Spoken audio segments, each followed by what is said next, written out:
것입니다. 주말 한지상파 시사 프로그램을 통해 최근 5년간 대한민국에서 기아사, 즉 차떼고 포떼고 무늬만 피해 지원 관련돼서 브리핑 드리고요.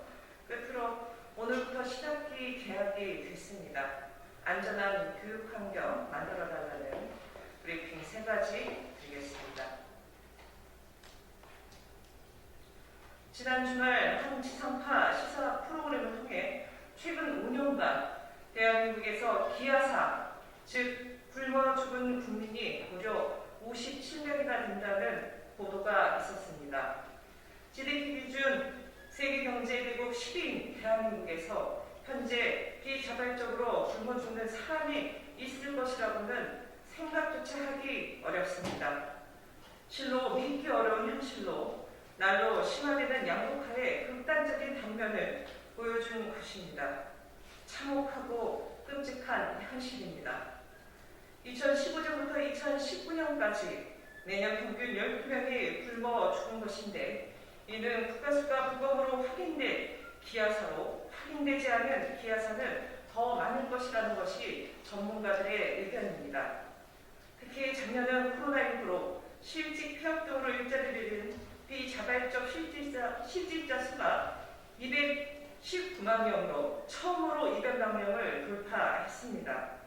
이는 IMF 외환위기와 글로벌 금융위기 당시에 비자발적 실직자 수를 앞지른 것으로 IMF 때보다 더 가혹한 상황입니다.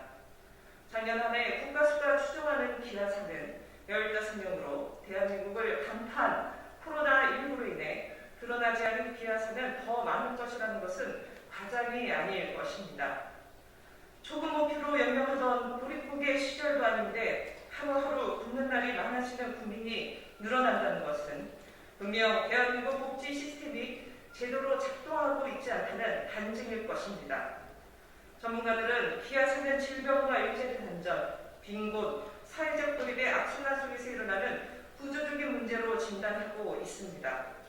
특히 기아사한 탈북모자의 사례에서 보듯이 극단적인 빈곤과 사회적 고립 상황임에도 기초생활 수급 기준을 충족하지 않는다는 이유로 복지 사각지대에 그대로 방치됐습니다. 이는 사회적인 타살 강조라 해도 지나치지 않을 것입니다. 단순 생활고를 넘어 한 끼 식사조차 하기 어려운 국민에게 국민의 생명과 안전을 지켜준다는 국가의 역할과 존재는 부재 중일 것입니다. 이를 방치한다는 것은 대한민국 공동체가 스스로의 역할을 포기한 것이나 다름없습니다. 정부 당국은 기아사를 이대로 방치해서는 안 됩니다. 코로나19의 긴 터널의 끝이 아직 보이지 않습니다. 더하면 더했지 덜하지 않을 것입니다. 기아사에 대한 실태 조사를 비롯해 복지 시스템의 허점 보완 등 정부 당국은 서둘러 실태 파악과 함께 대책을 마련해야 할 것입니다. 굶어 죽는 사람이 늘어난다는 것, 이 끔찍한 현실이 대한민국에 더는 있어서는 안 될 것입니다. 4차 재난지원금 관련돼서 브리핑 드리겠습니다.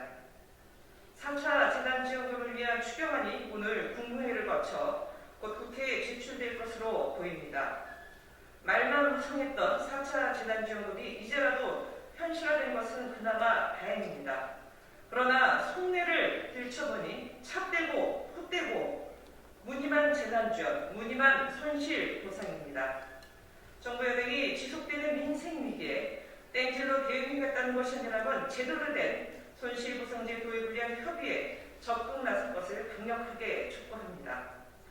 코로나19년 소상공인 자영업자의 막대한 피해 회복을 위해서는 국회의 초당적인 협력과 종합적인 논의가 반드시 필요합니다.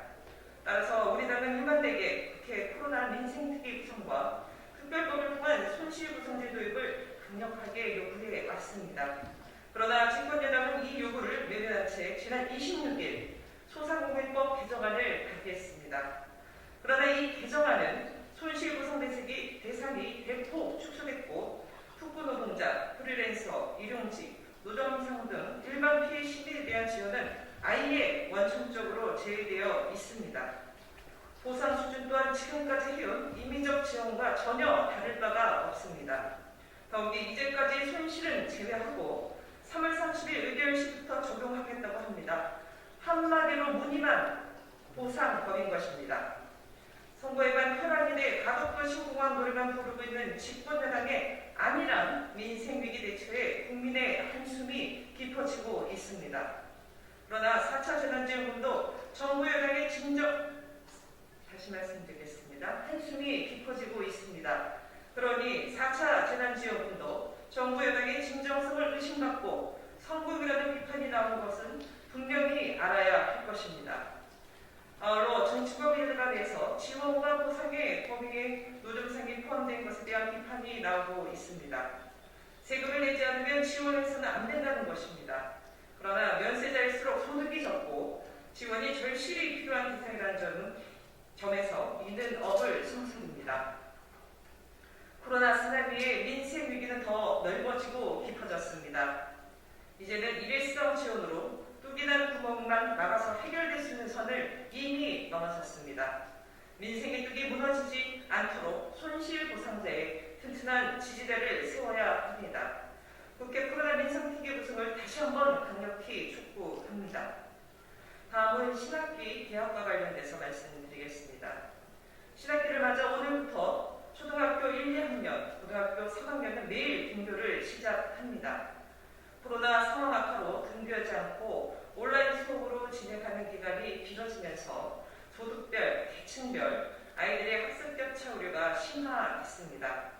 전면 등교는 아니지만 이번 등교 조치로 그런 돌봄 공백과 학습 격차 등이 조금은 메워질 수 있기를 희망해 봅니다. 하지만 집단 감염의 위험은 여전히 상존해 있습니다. 철저한 방역 준비로 아이와 교사가 안심할 수 있는 안전한 교육 환경을 만들어야 합니다.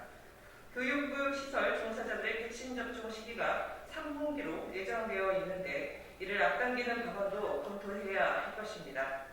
학교에서 아이들이 친구들과 얼굴을 맞대고 웃고 이야기할 수 있는 날이 하루빨리 올 수 있기를 바랍니다. 네, 오전 브리핑 마치겠습니다. 수고하십시오.